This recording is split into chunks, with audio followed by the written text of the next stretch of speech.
আমরা এখন এক্সেল কিভাবে লঞ্চ করতে হয় এটা আগে দেখি। Start, all programs, Microsoft Office, Microsoft Excel 2010 এবং এটার লোগোটা হচ্ছে এরকম এক্স দিয়ে, ঠিক আছে। এক্সেলে তৈরি করা যত ফাইল বা ওয়ার্কবুক থাকবে প্রত্যেকটা ফাইলের চেহারা হবে এরকম এক্স দিয়ে, ঠিক আছে। এটা লোগোটা দেখলেই যাতে চিনতে পারেন এটা এক্সেলের ফাইল। তো দেখেন এইভাবে আমরা এক্সেল ওপেন করব। আরেকভাবে ওপেন করা যায় কিভাবে, এখানে আমরা রানে গিয়ে RUN রানে গিয়ে আমরা লিখবো এক্সেল, এই যে। অর্থাৎ আপনি ধরেন যে কোথাও কোনো কম্পিউটারে যদি আপনি এটা না পান, অফিসটা যদি না পান, এটা খেয়াল রাখবেন।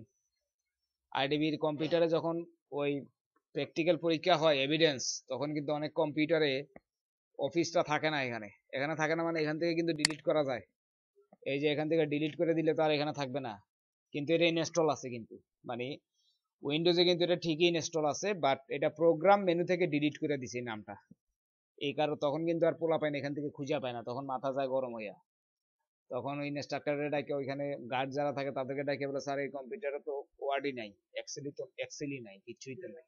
তখন গিয়ে কিন্তু ধমক খাইবেন, বুঝছেন। না, কিচ্ছু থাকবে না।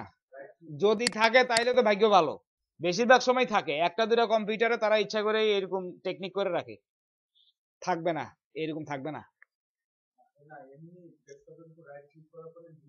হ্যাঁ, এটা করতে পারেন, এটা একটা। কিন্তু অনেক সময় যদি এটাও যদি না থাকে, এখানে এক্সেল আছে, আছে, নাই, নাই, ওয়ার্ডও কিন্তু নাই, তখন কি করবেন? তখন তো মাথা গরম হয়ে যাবে, তখন তো বলবেন যে স্যার আমার এটাতে তো ওয়ার্ড এক্সেল কিছুই নাই স্যার।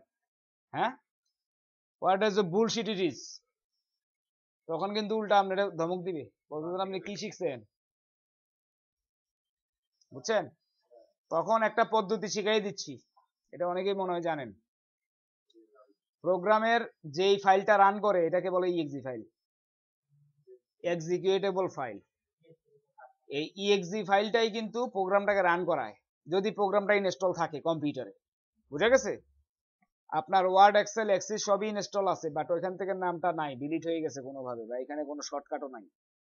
তখন আপনি ওই ইএক্সি ফাইলের নামটা যদি আপনার মনে থাকে, যে ওয়ার্ডের ইএক্সি ফাইলের নাম কি, এক্সেলের ইএক্সি ফাইলের নাম কি, এক্সিসের ইএক্সি ফাইলের নাম কি, যদি ইএক্সি ফাইলের নামটা মনে থাকে তাইলে আপনি বাই করতে পারবেন, মানে আপনি ওপেন করতে পারবেন, ঠিক আছে। হাউ, তো দেখেন হাউ টু ওপেন। এখানে রান লিখবেন, RUN রান। রান লিখলে এখানে একটা এই যে রান কমান্ড আসবে। এই রান কমান্ডের কাজ হচ্ছে উইন্ডোজ থেকে যে কোনো ধরনের সার্ভিস বা প্রোগ্রাম রান করানো হয়, ঠিক আছে। এখানে MS ওয়ার্ড যদি রান করাইতে চান তাইলে কি লিখতে হবে, উইন ওয়ার্ড, WORD ওয়ার্ড। এই যে এই উইন ওয়ার্ডটাই হচ্ছে MS ওয়ার্ড ইএক্সি ফাইলের নাম। দেখেন উইন ওয়ার্ড লিখে আমি ওকে দিলে, এন্টার দিলে সাথে সাথে ওয়ার্ড প্রোগ্রাম চালু হয়ে গেছে, এবং খুব দ্রুত চালু হয়। না, আপনার মতো করে লিখলে আসবে না। আপনি যদি এখানে দুইটা লেখেন খুল যা সিম সিম, তাহলে কিন্তু কোনো লাভ হবে না, ঠিক আছে। যেটা ইএক্সি ফাইলের নাম ওইটা আপনাকে মুখস্থ রাখতে হবে, ঠিক আছে। হ্যাঁ, এত সময় পাবেন অল্প গ্রামে গিয়া, তারপরে আবার ওই ইয়াতে গিয়া, না না, এই অল্প গ্রামে তো এখানে, না না না, এখানে তো শুধু ফাইল টাইল তৈরি, মানে সার্চ করার জন্য কোনো ফাইল, কিন্তু কোনো প্রোগ্রাম ইএক্সি ফাইল এগুলো আপনাকে সরাসরি বাইর করতে হলে এগুলো তো সার্চ দিয়ে তো আপনি অনেক সময় চলে যাবে, সার্চ দিয়ে কোন জায়গায় আছে অনেকগুলা পাবে, আপনি খুঁজা খুঁজা খুঁজা খুঁজা নাম মিলাতেই তো আপনার আধা ঘন্টা চলে যাবে, আপনার পরীক্ষা 45 মিনিটে, ঠিক আছে। তো যেটা শিখাচ্ছি এটা শিখা রাখেন ভালো করে। এটা হচ্ছে উইন ওয়ার্ড বলতেছি, এক্সেল এর ক্ষেত্রে শুধু এক্সেল লিখে এন্টার, এই যে এক্সেল ওপেন হয়ে গেল, ঠিক আছে। তারপরে হচ্ছে রান, রানে গিয়ে এক্সিসটি, ACCDB, না ACCDB না, sorry, MS access, MS access লিখে এন্টার দিতে হবে, এই যে অ্যাক্সেস শুরু হয়েছে, ঠিক আছে। তারপরে পাওয়ার পয়েন্টের ক্ষেত্রে কি, POWER পাওয়ার, তারপরে PNT, এগুলো ভুলে গেলে কিন্তু আবার ওপেন করতে পারবেন না, বলে দিলাম। এই যে পাওয়ার পয়েন্ট, পাওয়ার পিএনটি ইএক্সি ফাইলের নাম, ঠিক আছে। হ্যাঁ, তারপর ধরেন নোটপ্যাড ওপেন করবেন, কি লিখতে হবে? Notepad, NOTEPAD, notepad. এই যে নোটপ্যাড ওপেন হয়ে গেছে, পিএডি, ঠিক আছে। তারপরে ওয়ার্ডপ্যাড ওপেন করবেন বা পেইন্ট ওপেন করবেন। পেইন্টের কি? MS Paint, PAINT, MS Paint. সব এগুলো আপনাদের শিখতে হবে না, আপনারা শুধু Word, Excel, Access, PowerPoint এগুলো শিখে রাখেন চারটা। ওয়ার্ডপ্যাডের জন্য ওয়ার্ডপ্যাড, ঠিক আছে। এখান থেকেও রান করতে পারেন, রানে যাওয়ার দরকার নাই। যেমন ধরেন উইনওয়ার্ড বা এক্সেল, EXEL লেখা এন্টার দেন, এই যে এখান থেকে রান করবে। রানে গিয়ে আবার রান করার দরকার নেই, বুঝতে পারছেন? এগুলা জাস্ট চারটা ইক্সি ফাইলের নাম মনে রাখেন, কেমন? হ্যাঁ, গুড। হ্যাঁ, নাই, ইনস্টল না থাকলে কিন্তু আবার কোনোভাবে আসবে না, এটা খেয়াল রাখেন। ইনস্টল আছে এটা শিওর? আপনি ইনস্টল আছে কিনা কেমনে বুঝবেন?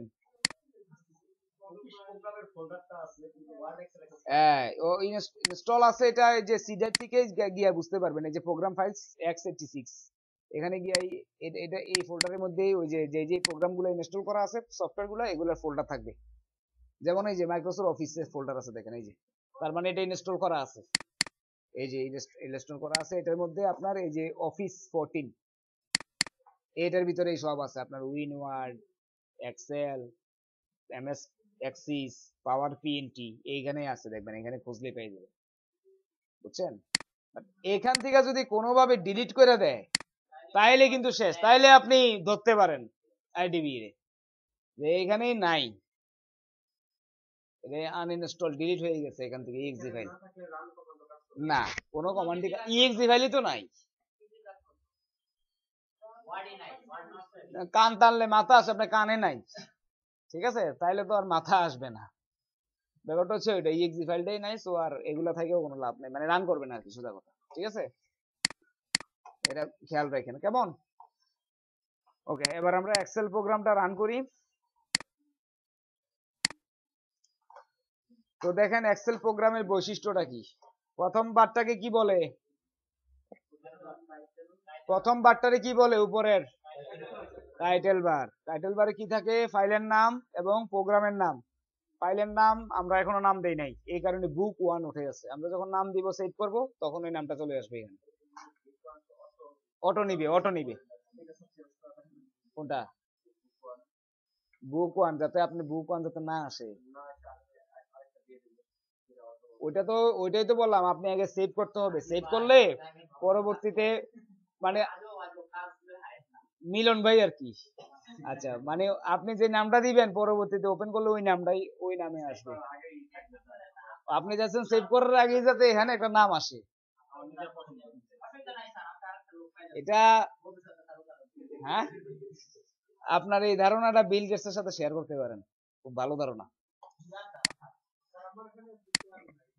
হ্যাঁ, বুক 1 নাই, কি আছে? বুক 1 কিচ্ছু নাই। গুড। তানভীর দেন তো এটা কি? মনোয়ারের কম্পিউটারে বুক 1 নাকি আসছে, মানে এমনি আছে, এই তো। তা আপনি থাকবে কেমনে? আপনার তো বুকই নাই, তো বুক 1 থাকবে কেমনে?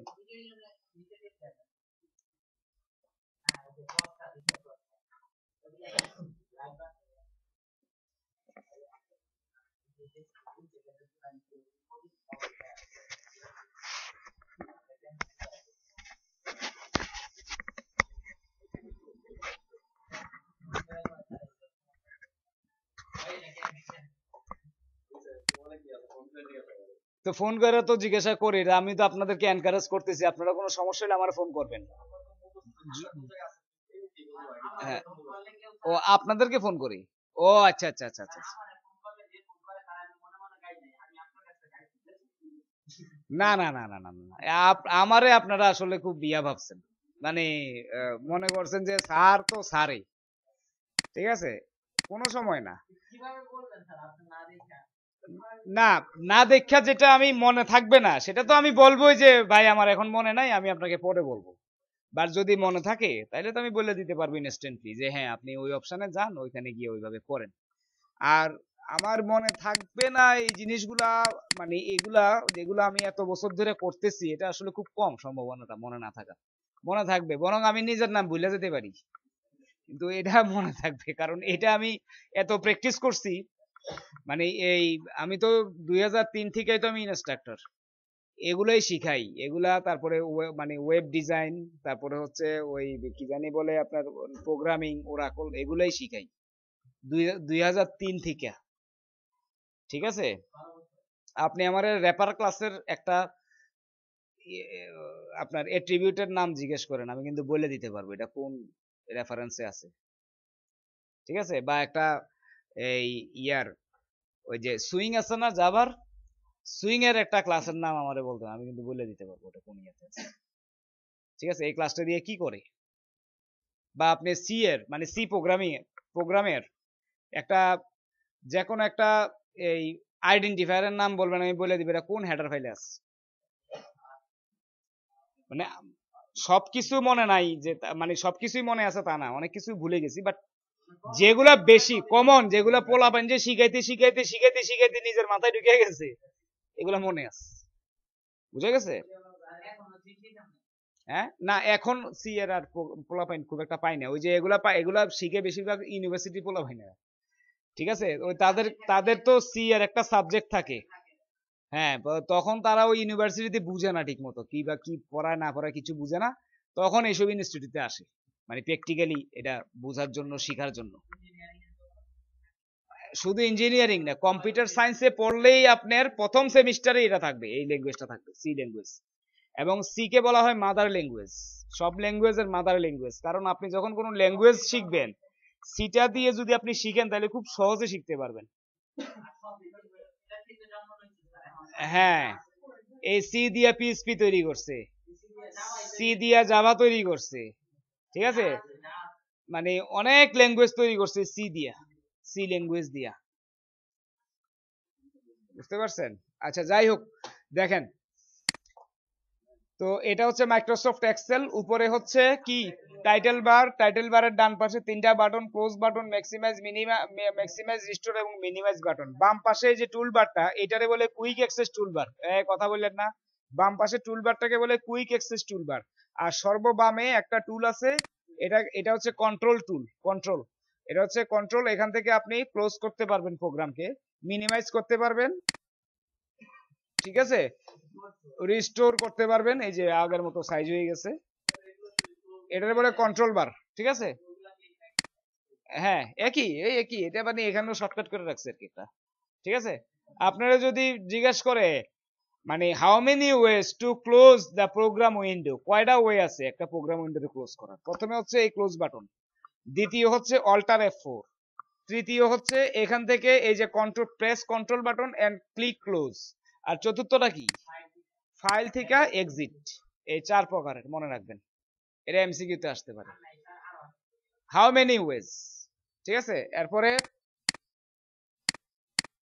এখানে রাইট ক্লিক করে ক্লোজ, এই যে আপনার টাইটেল বারের উপর রাইট ক্লিক করে ক্লোজ। এটা এটা শুধু এক্সেলে না, ঠিক আছে, ওই ওয়ার্ড সব প্রোগ্রামই মোটামুটি। ব্যাপারটা বুঝতে পারছেন? এখন হ্যাঁ,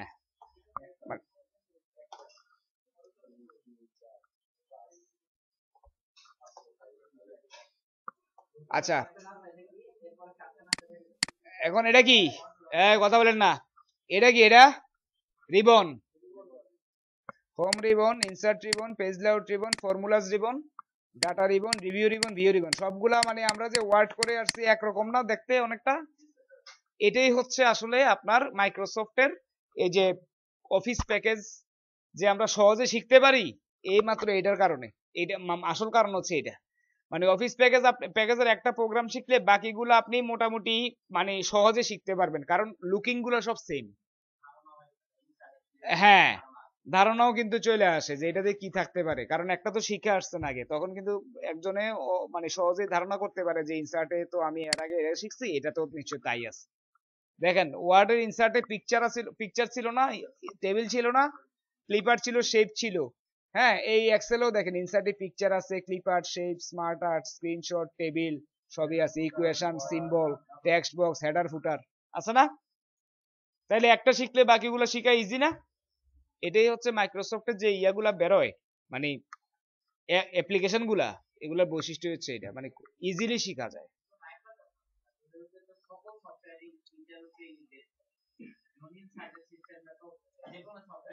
না মানে মাইক্রোসফটের শুধু এটা বুঝাচ্ছি না, মানে এই অফিসটা বুঝাচ্ছি না। ধরেন যে কেউ ডটনেট শিখতে চাইলো, ডটনেটে কিন্তু দেখবেন অনেক গ্রাফিক্যাল উইন্ডো আছে, মানে গ্রাফিক্যাল ইয়ে আছে। আগে তো গ্রাফিক্যাল কিছুই ছিল না, শুধু প্রোগ্রামিং। এখন কিন্তু অনেক কিছু গ্রাফিক্যাল ইয়া করে এনভায়রনমেন্টও ক্রিয়েট করে দিচ্ছে, যাতে করে ডটনেটে তো, ডটনেটটা কি, ডটনেট একটা ফ্রেমওয়ার্ক, এটার ভিতরে অনেক কিছুর ইন্টিগ্রেশন আছে।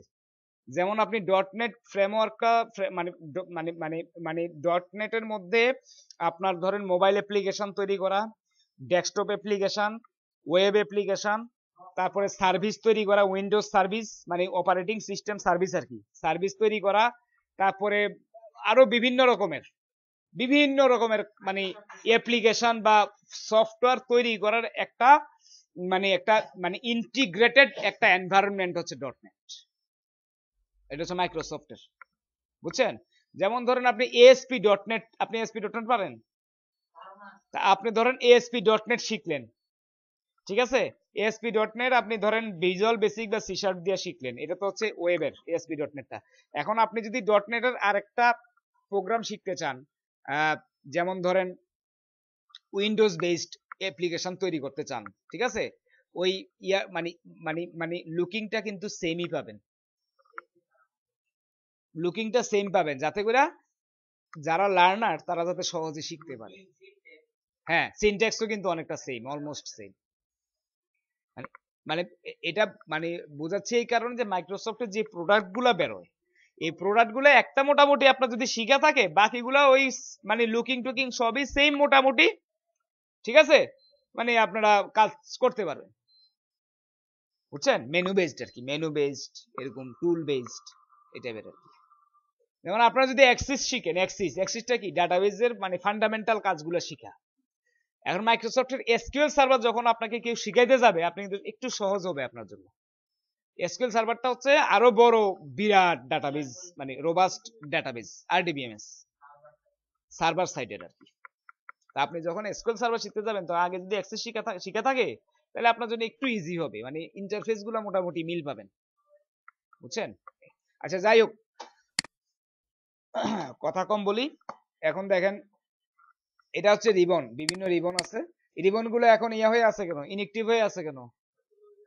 কোনো ফাইল তো নাই এখানে, কোনো শীট আছে, কোনো ফাইল আছে নাই, এই কারণে ইনএক্টিভ হয়ে আছে। যখন কোনো শীট বা ফাইল ওপেন হবে তখন এগুলো অ্যাক্টিভ হবে। নিচেরটাকে বলে স্ট্যাটাস বার, এই যে রেডি লেখা আছে, ঠিক আছে? ইন রেডি মোড, এখন কোন মোডে আছে? রেডি মোডে আছে। আমি একটা ফাইল নিয়ে এখন আমি কাজ শুরু করে দিতে পারবো ইচ্ছা করলে, এই কারণে রেডি বুঝাচ্ছে আর কি, রেডি মোডে আছে।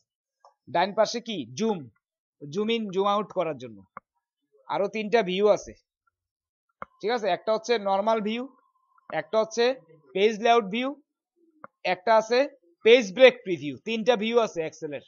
ওয়ার্ডের কটা ভিউ? 5টা ভিউ, মনে আছে তো? রিডিং লেআউট, নর্মাল, তারপর পেজ প্রিন্ট লেআউট, হ্যাঁ, এগুলা এই 5টা ভিউ, এগুলো কিন্তু পরীক্ষাতে আসবে, মানে এমসিকিউ তে, বুঝছেন? এগুলো কিন্তু খুঁটিনাটি মনে রাখতে হবে। আচ্ছা, এখন আমরা একটা ব্ল্যাঙ্ক ডকুমেন্ট নিব, blank file new blank workbook, নাকি? প্রথম অপশনটাই ব্ল্যাঙ্ক ওয়ার্কবুক। তারপরে কি, এই যে ডান পাশে ক্রিয়েট মানে তৈরি করা, ক্রিয়েট, এই যে চলে আসছে একটা ওয়ার্কবুক। এই মনোয়ারুল ইসলাম, বুঝতে পারতেছেন? আপনার হাসিটা আমার কাছে খুব ভালো লাগে। এটা আপনার একটা অ্যাসেট। হ্যাঁ, আচ্ছা, এখন দেখেন এই যে ওয়ার্কবুক আসছে, এটাতে কয়টা শীট আছে? 3টা শীট আছে। Sheet 1, sheet 2, sheet 3 by default 3টা শীট থাকে, যে কোনো একটা ওয়ার্কবুক আপনি নতুন করে যখন নেবেন তখন 3টা শীট পাবেন। শীট চাইলে আমরা আরো বাড়াইতে পারি, এগুলো আমরা পরে দেখব। এগুলো হচ্ছে column A B C D, এভাবে 16,000 কতটা জানি কলাম আছে। এগুলো হচ্ছে রো 1 2 3 4, এইভাবে কয় লক্ষ রো আছে? 10 লক্ষের উপরে। হাসান বুঝছেন? আচ্ছা, এটা হচ্ছে স্ক্রলিং বার, উপরে নিচে স্ক্রল করার জন্য। এটা হচ্ছে ভার্টিক্যাল স্ক্রল বার। এটা স্ক্রল করে শেষ করতে পারবেন না সারাদিনে, কারণ 10 লাখ রো উপরে যাবে তারপরে শেষ হবে, বুঝছেন? সো এই চেষ্টা করেন না কেউ। আর এটা হচ্ছে হরিজন্টাল স্ক্রল বার, ডাইনে বামে নেওয়ার জন্য। এই যে দেখেন ডাইনে যাচ্ছে, আবার এখানে ক্লিক করলে বামে যাবে, ঠিক আছে? এটা তো স্ট্যাটাস বার আগেই বললাম। এগুলো হচ্ছে সেল, এই যে ক্লিক করলে যে মুভ করছে পয়েন্টারটা, এই যে বক্সগুলা, এই বক্সগুলারে বলে সেল। আর এই যে পয়েন্টারটা মুভ করতেছে এটারে কি বলে?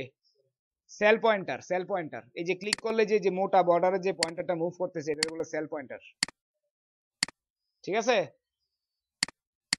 আর এক্সেলের পয়েন্টারটা এরকম যোগ চিহ্নের মতো, এই যে আমি মাউসটা নাড়াচ্ছি পয়েন্টারটা নড়তেছে, এটা হচ্ছে এরকম যোগ চিহ্নের মতো, বুঝা গেছে?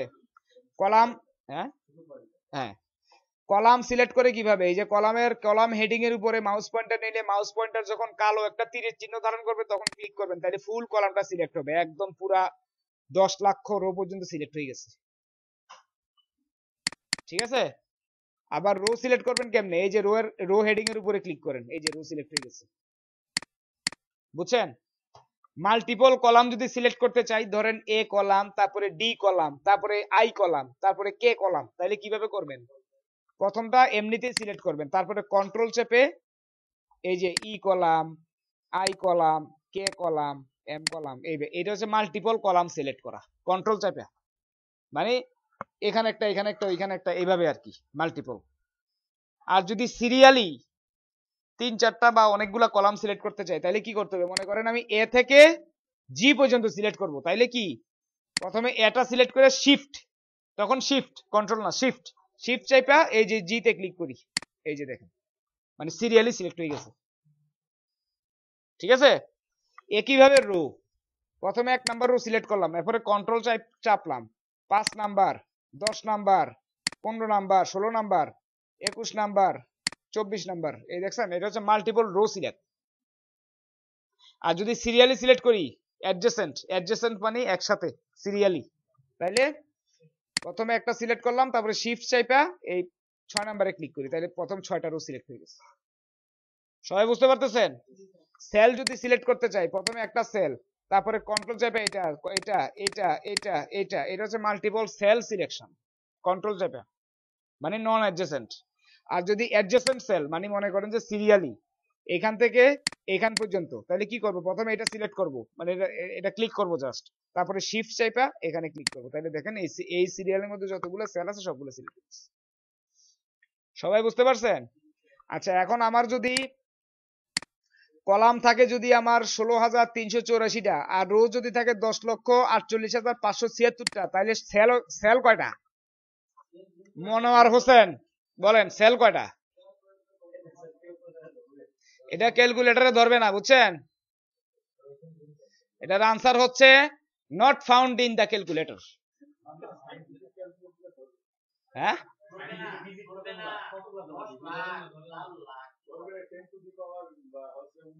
আরে এটা ধরলে তো মনে করেন, এটা বললে তো আপনার এই বিশ্ব ব্রহ্মাণ্ডে কয়টা আপনার জীব আছে সবই তো বের করা যায়, বুঝছেন? এটা গুণ করে কালকে দেখাবেন আমারে।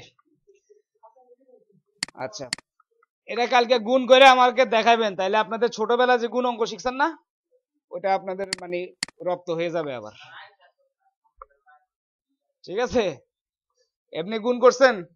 হ্যাঁ, ক্রস দিয়ে আবার গুণ করা, আবার ক্রস দিয়ে গুণ করা, এটা আজকে বাড়িতে গিয়ে এটা করে নেই গুণ অঙ্কটা। আচ্ছা, এই হচ্ছে মোটামুটি এক্সেলের উইন্ডোর পরিচিতি, সবাই বুঝতে পারছেন? আচ্ছা, এবারে আমরা কি আছে একটু আবার একটু বইয়ের দিকে তাকাই, অনেকক্ষণ বই থেকে ডিটেলস আছে।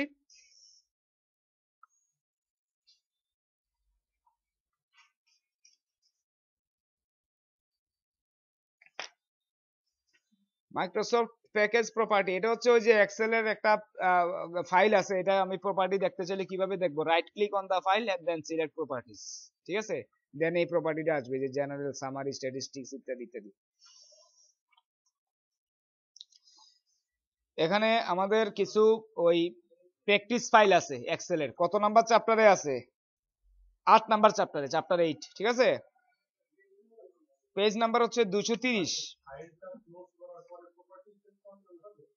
হ্যাঁ হ্যাঁ, মানে একটা ফাইল ধরেন আছে আপনার, দাঁড়ান আমি একটা ফাইল ওপেন করি, চ্যাপ্টার 8, এটার মধ্যে এক্সেল এর ফাইল। এই যে এখানে কোনটা বলে? Summary start. সামারি স্টার্ট কোথায়? এই যে সামারি স্টার্ট। হ্যাঁ, আর 2টা মিনিট। এই যে ধরেন একটা ফাইল তৈরি করা আছে, এখানে কিছু রিজিয়নের নাম দিছে, কলামের নাম দিছে কি, কলাম লেভেল কি দিছে? রিজিয়ন। আর একটা হচ্ছে 2009 এক্সেপশন রেট। এখানে কয়েকটা রিজিয়নের নাম আছে, যেমন north east, Atlantic, south east, north central, mid West, হ্যাঁ, সাউথ ওয়েস্ট, এগুলার এক্সেপশন রেট বলা আছে। কোনটা আপনার 0.021% পয়েন্ট। হ্যাঁ, এখন আমি ফাইল থেকে এখানে এই যে এটার প্রপার্টিজ গুলো দেখতে পাচ্ছি। সাইজ হচ্ছে 13 কিলোবাইট। টাইটেল হচ্ছে, এখানে টাইটেল অ্যাড করা নাই, ক্যাটাগরিজ অ্যাড করা নাই, ঠিক আছে? কবে তৈরি করা হয়েছে, কবে মডিফাই করা হয়েছে, এগুলো আছে। অ্যাডভান্স প্রপার্টিজে ক্লিক করেন, এই যে আসলো, এই যে এটা, ঠিক আছে? সবাই দেখছেন? এই যে প্রপার্টিজ থেকে অ্যাডভান্স প্রপার্টিজে ক্লিক করলে ফাইলের অ্যাডভান্স প্রপার্টিজ গুলো সহ আসবে, যেমন ফাইলের নাম, কোন জায়গায় এটা সেভ করা আছে, তারপর এটা সাইজ কত, এটা কি টাইপের ফাইল, তারপরে এটার ডস মোড, এটার নাম কি, হ্যাঁ, তারপরে সামারি, স্ট্যাটিস্টিক্স, কন্টেন্ট, কি কি কন্টেন্ট আছে, একটা শীট আছে এটাতে, শীট 1। এগুলো হচ্ছে ফাইলের প্রপার্টিজ, ঠিক আছে?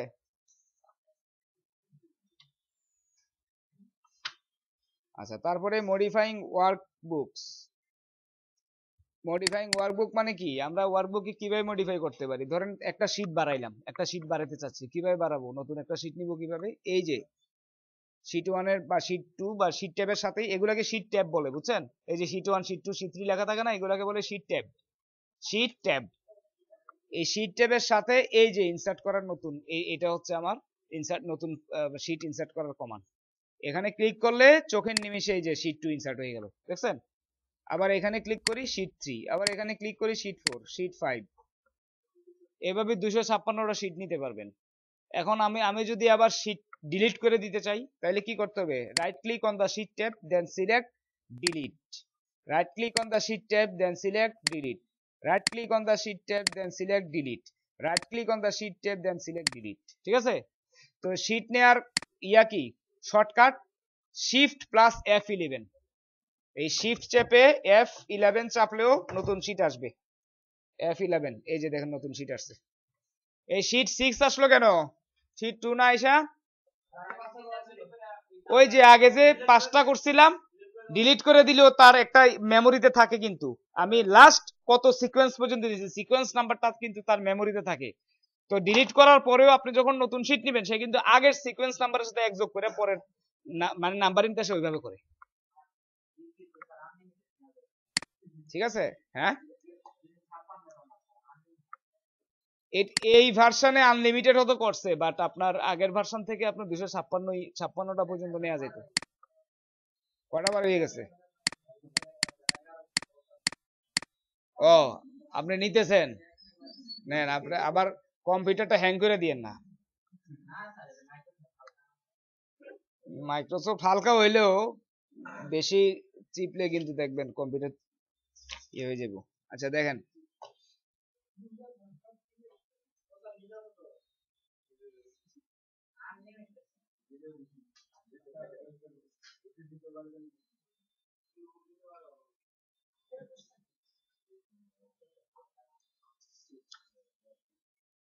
ঠিক আছে, এখন নামাজের ব্রেক দিচ্ছি।